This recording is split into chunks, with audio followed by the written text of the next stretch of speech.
Now, the Napleton Sports Desk with Sports Director Scott Lever. At the end of last season, the Dakota Indians were playing about as well as any team in Class 1A team in the state. They went deep into the playoffs, and now they believe some of that momentum is carried over to this year. We preview the Indians now in our Football Two-A-Days.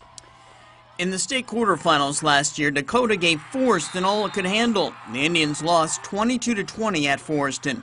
A missed two-point conversion attempt at the end of the game was the difference. Forreston went on to win the state championship.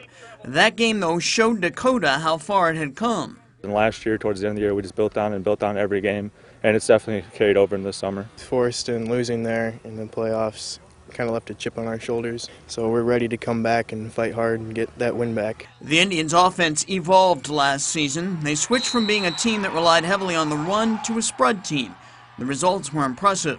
This season, the Indians plan to throw all sorts of looks at their opponents. We're going to be whatever we need to be. So I think, it's just kind of meshing everything.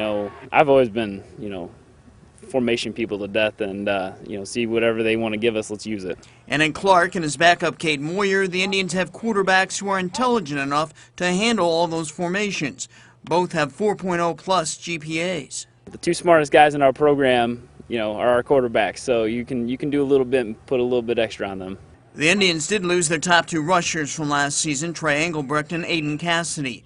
Free isn't concerned. He says the Indians' backfield strength will lie in its numbers. I think we got a lot more depth this year. We got Quentin Heilmeyer. He's going to come in as a junior. You got Lucas Sutherland coming up, Cade Wales coming up. Caden Moyer is going to be kind of our gadget guy.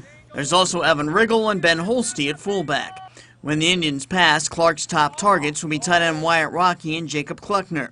Schwartz will be the key guy on the lines for the Indians. This will be his fourth year starting on varsity. He's one of 6 returning starters on defense. We're really coming together. We got a lot of returner starters on our defense, so I think we can really tighten it up. The one down note is the Indians already have lost one of the best kickers and punters in the conference, Nolan Lentz. He's on crutches with a torn meniscus.